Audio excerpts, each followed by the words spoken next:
Hello நண்பர்களே, welcome to mix media. நம்ம சேனலில் நிறைய வகையான புளிக்குழம்பு செஞ்சுருப்போம். அந்த வகையில் இன்றைக்கி சுண்டைக்காய் யூஸ் பண்ணிவிட்டு ஒரு புளிக்குழம்பு செய்ய போகிறோம். அதுலேயும் நம்ம இன்றைக்கி ஃப்ரெஷ் சுண்டைக்காய் யூஸ் பண்ண போகிறோம். யூஸ்வலாக வத்த குழம்பு செய்வாங்க, சுண்டைக்காய் வத்தல் போட்டுட்டு. நம்ம இன்றைக்கி ஃப்ரெஷ்ஷான சுண்டைக்காய் வாங்கியிருக்கோம். இந்த சுண்டைக்காயில் நிறைய ஹெல்த் பெனிஃபிட்ஸ் இருக்குது. அதாவது இந்த சுண்டைக்காயில் அயன் சக்தி நிறையவே இருக்குது. நம்ம சாப்பிடும் பொழுது நம்மளுக்கு அனீமிக் இல்லாமல் இருக்கும்.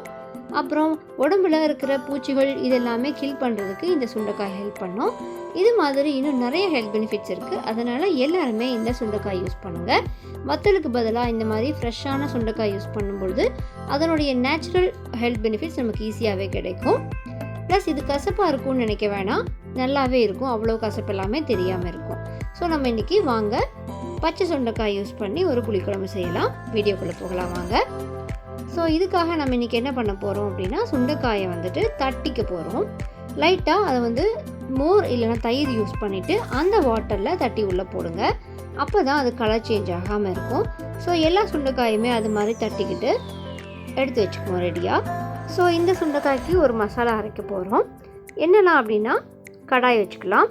கடாயில் ஒரே ஒரு ஸ்பூன் கடலைப்பருப்பு, ஒரு ஸ்பூன் குருமிளகு, அடுத்ததாக கொஞ்சமாக டொமேட்டோ இதில் கொஞ்சம் நிறையவே ஆட் பண்ணிக்கலாம்.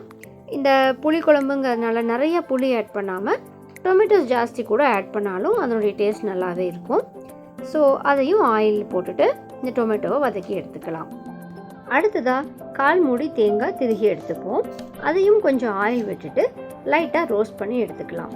எல்லாமே நல்லா ஆயில் விட்டு ரோஸ்ட் பண்ணி எடுத்த பொழுது தான் நம்மளுடைய குழம்புக்கு அந்த டேஸ்ட் கிடைக்கும். ஸோ அதுக்காக இந்த கோகனட் போட்டுட்டு கொஞ்சம் நேரம் ட்ரை ரோஸ்ட் பண்ணுங்கள். நல்லாவே ட்ரை ரோஸ்ட் பண்ணுங்கள். அப்போ அந்த கலர் நல்லாவே சேஞ்ச் ஆகிடும். ஸோ அதையும் நம்ம எடுத்துப்போம், தனியாக எடுத்து வச்சுக்கலாம். இப்போ இது எல்லாமே ஒன்றா சேர்த்து அரைச்சிக்கலாம். நம்ம இந்த வறுத்து வச்சுருக்கிறது எல்லாத்தையுமே கொஞ்சம் நேரம் ஆற விட்டுருவோம். ஆறுனதுக்கப்புறமா நம்ம அரைச்சிக்கலாம். அடுத்ததாக நம்ம மண்பானை வச்சுக்கலாம். மண்பானை வச்சுட்டு நல்லா அடுப்பில் ஹீட் ஆனதும் நல்லெண்ணெய் ஊற்றிட்டு கடுகு, வெந்தயம், பெருங்காயம் இது எல்லாமே போட்டுப்போம். போட்டு நல்லா பொரிஞ்சு வந்ததுக்கப்புறமா சின்ன வெங்காயம், பூண்டு, கருவேப்பிலை இது 3ஐயும் நம்ம ஆட் பண்ணிக்கலாம். ஆட் பண்ணி நல்லா வணக்கி கொடுத்துருவோம். அடுத்ததாக நம்ம நல்ல மோரில் ஊற வச்சுருக்கிற இந்த பச்சை சுண்டைக்காயை ஆட் பண்ணிக்கலாம். இப்போ நம்ம மோர் போடாமல் தட்டி வச்சோம் அப்படின்னா ரொம்ப குயிக்காகவே பிளாக் கலர் ஆகிடும். ஏன் அப்படின்னா அந்த சுண்டைக்காயில் இருக்கிற அயன் கண்டென்ட் எல்லாமே வெளியே வர ஆரம்பிச்சிடும். அதனால் நம்ம இந்த மோரில் போட்டோம்னா தான் கலர் சேஞ்ச் ஆகாமல் இருக்கும். இந்த சுண்டைக்காய் எல்லாமே நல்லா சுருண்டு வணங்கி வரட்டும். அதுக்குள்ளே நம்ம இதை மசாலாவை அரைச்சி எடுத்துப்போம். ஸோ ஆல்ரெடி வணக்கி வச்சுருக்கிறது கூடவே நம்ம சில்லி பவுடர் அண்ட் தனியா பவுடர் ஆட் பண்ணிக்கலாம். காரத்துக்கு தகுந்த chilli powder and 2 teaspoons of தனியா பவுடர் ஆட் பண்ணிப்போம்.